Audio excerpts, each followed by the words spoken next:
ಇಲ್ಲಿನ ಏಕನಾ ಕ್ರೀಡಾಂಗಣದಲ್ಲಿ ನಡೆದ 2026 ಐಪಿಎಲ್ನ 50ನೇ ಪಂದ್ಯದಲ್ಲಿ ರಾಯಲ್ ಚಾಲೆಂಜರ್ಸ್ ಬೆಂಗಳೂರು ತಂಡವು ಲಖನೌ ಸೂಪರ್ ಜೇಂಟ್ಸ್ ವಿರುದ್ಧ 9 ರನ್ಗಳಿಂದ ಸೋಲು ಅನುಭವಿಸಿದೆ.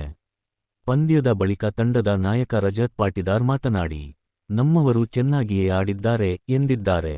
209 ರನ್ಗಳ ಗುರಿಯನ್ನು ಬೆನ್ನಟ್ಟಿದ ರಾಯಲ್ ಚಾಲೆಂಜರ್ಸ್ ಬೆಂಗಳೂರು ತಂಡದ ಆರಂಭಿಕ ಆಟಗಾರ ವಿರಾಟ್ ಕೊಹ್ಲಿ ಅವರು 3 ವರ್ಷಗಳ ಬಳಿಕ ಐಪಿಎಲ್ನಲ್ಲಿ ಸೊನ್ನೆಸುತ್ತಿದ್ದಾರೆ. ತಂಡದ ಸಂಘಟಿತ ಹೋರಾಟದ ನಡುವೆಯೂ ರಾಯಲ್ ಚಾಲೆಂಜರ್ಸ್ ಬೆಂಗಳೂರು ಸೋಲು ಅನುಭವಿಸಬೇಕಾಯಿತು.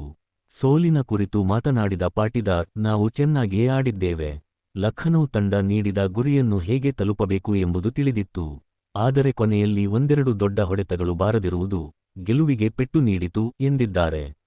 ನಕ್ಷತ್ರ ಚಿಹ್ನೆ ಬ್ಯಾಟಿಂಗ್ ಆಡಲು ಪಿಚ್ ಉತ್ತಮವಾಗಿತ್ತು. ಪಂದ್ಯದ ಬಳಿಕ ಸೋಲಿಗೆ ಕಾರಣವನ್ನು ವಿಶ್ಲೇಷಿಸುತ್ತೇವೆ. ಮಿಚೆಲ್ ಮಾರ್ಷ್ ಉತ್ತಮವಾಗಿ ಆಡಿದರು. ಪವರ್ ಪ್ಲೇನಲ್ಲಿಯೇ ಬ್ಯಾಟರ್ಗಳನ್ನು ಒತ್ತಡದಲ್ಲಿ ಇಡಲು ಲಖನೌ ಯಶಸ್ವಿಯಾಯಿತು. ಇನ್ನೂ ಲೀಗ್ ಹಂತದಲ್ಲಿ 4 ಪಂದ್ಯವಿದ್ದು ಅವುಗಳನ್ನು ಗೆಲ್ಲುವ ಕಡೆಗೆ ಯೋಚಿಸುತ್ತೇವೆ ಎಂದು ಹೇಳಿದ್ದಾರೆ.